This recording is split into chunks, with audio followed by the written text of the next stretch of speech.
Hi all. ಇವತ್ತು ನಾನು ತುಂಬ ರುಚಿಕರವಾದಂತಹ ಆರೋಗ್ಯಕರವಾದಂತಹ ಒಂದು ಸ್ನ್ಯಾಕ್ನ ಮಾಡ್ತಾ ಇದ್ದೀನಿ. ಅದೇನಪ್ಪ ಅಂದರೆ ಕಡಲೆಕಾಳು ಅಂದರೆ ಬ್ಲ್ಯಾಕ್ ಚನಾ ಕಟ್ಲೆಟ್. ಇದಕ್ಕೆ 2 ಚಿಕ್ಕದಾಗಿ ಹೆಚ್ಕೊಂಡಿರುವಂತಹ ಈರುಳ್ಳಿ, 1 ಹ್ಯಾಂಡ್ಫುಲ್ಲಷ್ಟು ಕೊತ್ತಂಬರಿ ಸೊಪ್ಪು, 1 ಭಾಗ ನಿಂಬೆಹಣ್ಣು, 2 ಹಸಿಮೆಣಸಿನಕಾಯಿ, 10 ಎಸಳು ಬೆಳ್ಳುಳ್ಳಿ, ಸಣ್ಣ ತುಂಡು ಶುಂಠಿ ಹಾಗೂ 1 ಸ್ಪೂನಷ್ಟು ಜೀರಿಗೆ ಹಾಗೂ 1 ಸ್ಪೂನ್ ಕೊತ್ತಂಬರಿ ಕಾಳು, 1 ಬೌಲಷ್ಟು ಕಡಲೆ ಹಿಟ್ಟು, ಹಾಗೆ 2 ಸ್ಪೂನಷ್ಟು ಅಚ್ಚ ಖಾರದ ಪುಡಿ, 1 ಸ್ಪೂನಷ್ಟು ಗರಂ ಮಸಾಲ ಹಾಗೂ ರುಚಿಗೆ ತಕ್ಕಷ್ಟು ಉಪ್ಪು ತಗೊಂಡಿದ್ದೀನಿ. ಹಿಂದಿನ ದಿನಾನೇ ನೆನೆ ಇಟ್ಟಂತಹ ಕಡಲೆಕಾಳನ್ನು ನಾನು ಇವಾಗ ಕುಕ್ಕರಿಗೆ ಹಾಕಿ ಬೇಯಿಸ್ಕೊತಾ ಇದ್ದೀನಿ. 1 ಗ್ಲಾಸಷ್ಟು ನೀರು ಹಾಕಿ 1 ಸ್ಪೂನಷ್ಟು ಉಪ್ಪು ಹಾಕ್ಕೊಂಡು ಬೇಯಿಸ್ಕೊತಾ ಇದ್ದೀನಿ. ನಾನು ಹಿಂದಿನ ದಿನಾನೇ ಕಡಲೆಕಾಳನ್ನು ನೆನೆ ಇಟ್ಟಿರೋ ಕಾರಣ ಸ್ವಲ್ಪ ಬೇಗ ಬೇಯುತ್ತೆ. ಆದರೂ 4ರಿಂದ 5 ವಿಷಲ್ ತೆಗೆದೆ. ಇದು ಬೆಂದಿದೆಯೋ ಇಲ್ವೋ ಅನ್ನೋದನ್ನು ನಾನು 1 ಸ್ಪೂನಿಂದ ತೆಗೆದು ಕೈಯಲ್ಲಿ ಕಿವುಚಿ ನೋಡ್ತಾ ಇದ್ದೀನಿ. ನೋಡಿ, ಈ ಹದಕ್ಕೆ ಬೆಂದರೆ ಸಾಕು. ಇದು ಪರ್ಫೆಕ್ಟಾಗಿ ಬೆಂದಿದೆ.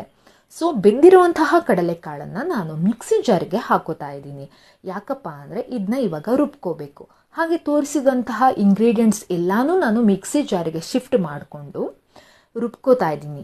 ತೀರಾ ನುಣ್ಣಗೆ ರುಬ್ಕೋತಾ ಇಲ್ಲ, ತರಿಯಾಗಿ ರುಬ್ಕೋತಾ ಇದ್ದೀನಿ. ಇಲ್ಲಿ ನಾನು ಬೆಳ್ಳುಳ್ಳಿನ ಸಿಪ್ಪೆ ಸಮೇತ ಹಾಕ್ತಾ ಇದ್ದೀನಿ. ಕಾರಣ ಬೆಳ್ಳುಳ್ಳಿ ಫ್ಲೇವರ್ ಹೋಗುತ್ತೆ ಸಿಪ್ಪೆ ತೆಗೆದ್ರೆ ಅಂತ ನನ್ನ ಭಾವನೆ.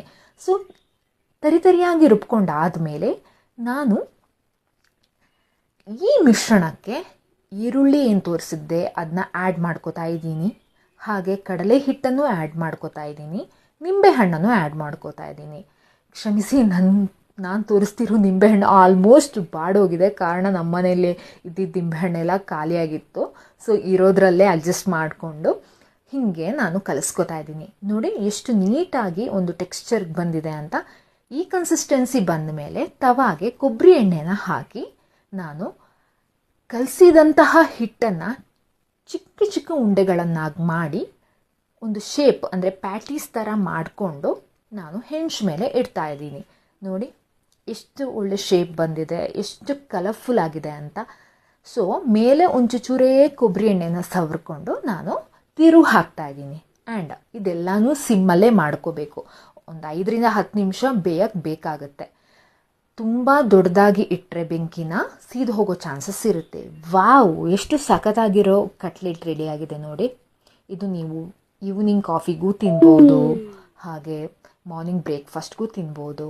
ತುಂಬ ಹೆಲ್ದಿಯಾದಂತಹ